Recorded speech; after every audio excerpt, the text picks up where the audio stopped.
আলোচনায় অংশগ্রহণ করবেন চাঁদপুর ২ আসন থেকে নির্বাচিত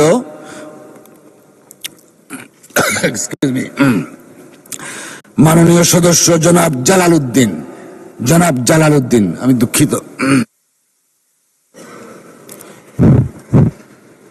বিসমিল্লাহির রহমানির রহিম। সমস্ত প্রশংসা আল্লাহ রাব্বুল আলামিনের। জনাব জালাল উদ্দিন সাহেব, আপনার সময় ৬ মিনিট। আসসালামু আলাইকুম। এবং অন্য ধর্মাবলম্বী যারা আছেন ওনাদের প্রণাম ও শ্রদ্ধা জানিয়ে, মাননীয় স্পিকার, আপনাকে অনেক অনেক ধন্যবাদ আজকের এই বাজেটে আমাকে কথা বলার সুযোগ দেওয়ার জন্য। আমি শ্রদ্ধার সহিত স্মরণ করছি শহীদ রাষ্ট্রপতি জিয়া রহমান ও আপসের নেত্রী মরহুম বেগম খালেদা জিয়াকে এবং ওনাদের আত্মার মাগফিরাত কামনা করছি। হাউস লিডার ও মাননীয় প্রধানমন্ত্রী তারেক রহমানের সুস্থতার সহিত দীর্ঘ জীবন কামনা করি। আমার প্রতি ওনার নিরঙ্কুশ ভালোবাসার ফলে আজ আমি এই সংসদে। মাননীয় স্পিকার, আমি শ্রদ্ধার সহিত স্মরণ করি কিংবদন্তি অর্থনীতিবিদ সাবেক অর্থমন্ত্রী মরহুম সাইফুর রহমানকে, যার অনুপ্রেরণায় আমি অর্থনীতির প্রতি আগ্রহী হই। যিনি ছিলেন বাংলাদেশে ব্যয় প্রবর্তকের অগ্রদূত।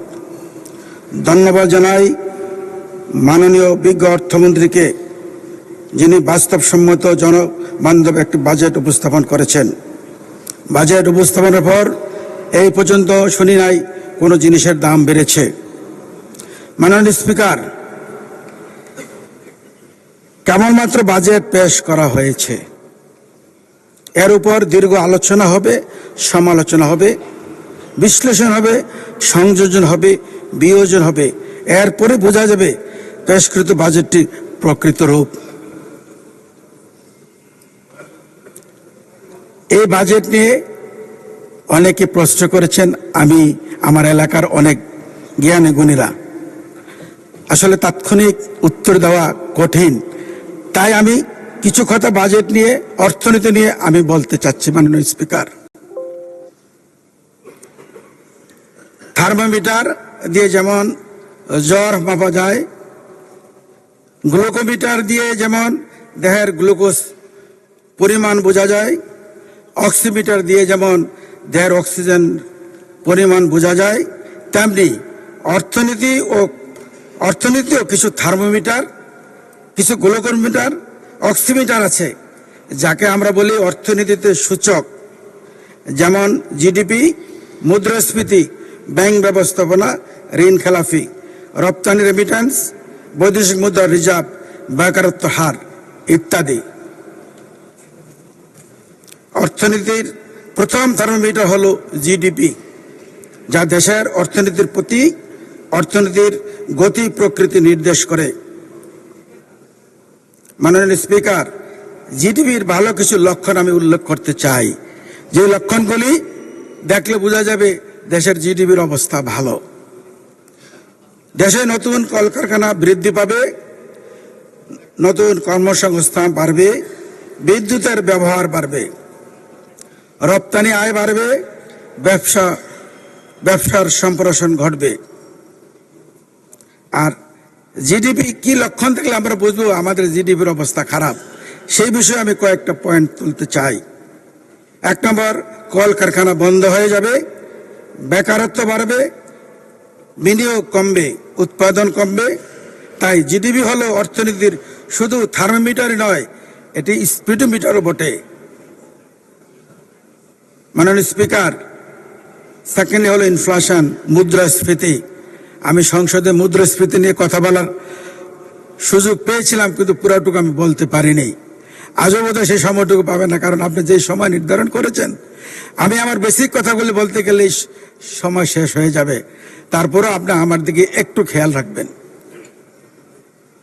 জিডিপি হলো মুদ্রাস্ফীতি, জিনিসের দাম কি স্থির আছে না বাড়ছে না কমছে, দেখলে বোঝা যাবে দেশের মুদ্রাস্ফীতির অবস্থা। ভালো লক্ষণ গুলি হলো চাল, ডাল, তেল, মাছ ইত্যাদি নিত্য প্রয়োজনীয় জিনিসের দাম মোটামুটি স্থিতিশীল কি না, বাড়ছে না কমছে, আয়ের সাথে ব্যয়ের মিল আছে কিনা। আর খারাপ লক্ষণ হলো প্রতি মাসে বাজার খরচ বাড়বে, একই টাকায় জিনিস কম পাওয়া যাবে, পরিবহন ও বিদ্যুৎ খাতের খরচ দ্রুত বাড়বে। আসলে মুদ্রাস্ফীতি হলো দেশের অর্থনীতির শরীরের তাপমাত্রা।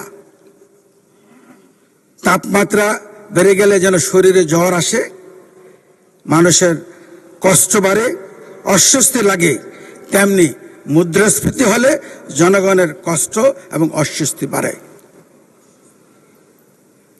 3 নম্বর ব্যাংকিং ব্যবস্থাপনা। বাজেটের সাথে ব্যাংকিং ব্যবস্থাপনা ওতপ্রোতভাবে জড়িত, এমনিভাবে জড়িত। একটা অ্যাডভার্টাইজ শুনেছি, সিগারেট আর ফিল্টার দুজনে দুজনার, ঠিক তদ্রূপ এই বাজেট এবং ব্যাংকিং এর সম্পর্কটা একই ধরনের।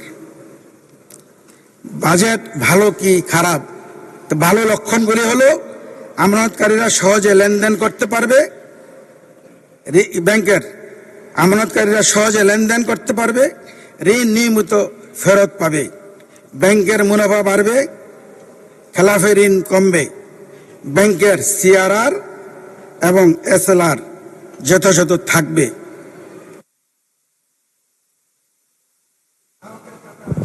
মাননীয় সদস্য, আর 2 মিনিট বাড়ানো হলো আপনার বক্তব্য, 2 মিনিটের মধ্যে শেষ করবেন। জিনিসটা আমি তুলে ধরতে পারবো না 2 মিনিট। মাননীয় স্পিকার, আমি যে জিনিসটা বলতে চাচ্ছি, দেখেন ফাইনালি এটা আমি কোথায় গিয়ে আমি নেই, আমার একটু সময় দেওয়ার চেষ্টা করেন। ব্যাংক, আমি চেষ্টা করবো মাননীয় স্পিকার শেষ করে। জি, 3 মিনিট দেওয়া হলো, 3 মিনিট শুরু হলো এখন। খারাপ লক্ষণ হলো গ্রাহকের টাকা চাহিদা মতো ব্যাংক দিতে পারবে না, খেলাফি ঋণ দ্রুত বাড়বে, কেন্দ্রীয় ব্যাংকের সহায়তা বারবার নিতে হবে, আমানত কমবে, নতুন আমানতকারী কাটতে হবে, সিআরআর এসএলআর যথাযথ রক্ষা করতে পারবে না। মাননীয় স্পিকার, আসলে ঋণ খেলাফি হলো ব্যাংকের স্বাস্থ্য পরীক্ষার রিপোর্ট। উল্লিখিত সূচকগুলি দ্বারা অর্থনীতির ভালো না মন্দ যাচাই করা যাবে। বাজেট ভালো কি মন্দ তা বিবেচনা করতে হলে যে কয়েকটা পয়েন্টের দিকে আমাদের খেয়াল রাখতে হবে। 1 নম্বর, রাজস্ব আয় বাড়বে, জিডিপি বাড়বে, শিক্ষা স্বাস্থ্য কৃষি বরাদ্দ বাড়বে, ঋণের উপর নির্ভরতা কমবে, মূল্যস্ফীতি কমবে, রপ্তানি বাড়বে, রেমিটেন্স বাড়বে, বৈদেশিক মুদ্রা রিজার্ভ বাড়বে, বেকারত্ব কমবে, নতুন নতুন শিল্প কলকারখানা হবে। বাজেটের খারাপ লক্ষণ, রাজস্ব আয় কমবে, ডলারের সংকট হবে, ঋণের বোঝা বাড়বে, রিজার্ভ কমবে, মুদ্রাস্ফীতি বাড়বে, বিনিয়োগ কমবে, বেকারত্ব কমবে। মাননীয় স্পিকার, রিজার্ভ, রিমিটেন্স, রপ্তানি, মূল্যস্ফীতি, এই 4টি হলো অর্থনীতির রক্তচাপ। সবচেয়ে গুরুত্বপূর্ণ সূচক রাজস্ব সংগ্রহ। যেমন একজন মানুষের শরীরে রক্ত না থাকলে শরীর চলে না, তেমনি সরকারের রাজস্ব আয় বৃদ্ধি না হলে বাজেট সফলতা আসে না। মাননীয় স্পিকার, আমি যে ব্যাখ্যা বিশ্লেষণ ছাড়াই বলতেছি বাজেটটি জনবান্ধব, বাস্তবসম্মত, তার অন্তত একটি উদাহরণ দেওয়ার আমার সুযোগ দিবেন মাননীয় স্পিকার। অর্থনীতি, একটা সফল অর্থনীতি দাঁড়িয়ে থাকে বা গড়ে ওঠে মাইক্রো ইনভেস্টমেন্ট এবং মাইক্রো ট্রানজেকশনের উপরে। ফ্যামিলি কার্ড মাধ্যমে প্রান্তিক জনগোষ্ঠী সরাসরি যে অনুদান পাচ্ছে, ওই অনুদান দেশের অর্থনীতিতে মাইক্রো ইনভেস্টমেন্ট ও মাইক্রো ট্রানজেকশন হিসাবে অবদান রাখবে। বিদায় ইহা একটি চমৎকার এবং বাস্তবভিত্তিক অর্থনীতির ভিত সৃষ্টি হবে।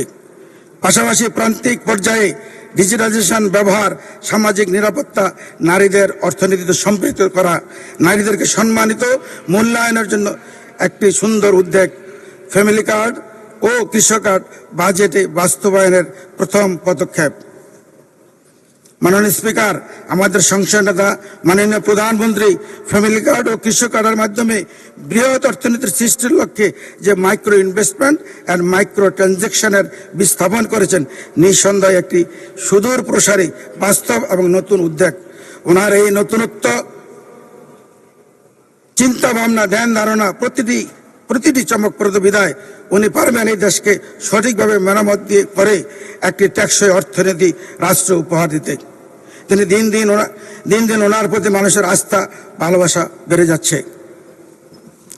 মাননীয় স্পিকার, বাজেট প্রণয়ন হয় ম্যাথমেটিক্যালি, আবেগ আর দিয়ে নয়। ধন্যবাদ মাননীয় সদস্য। আলোচনায় অংশগ্রহণ করবেন আসন নম্বর 300।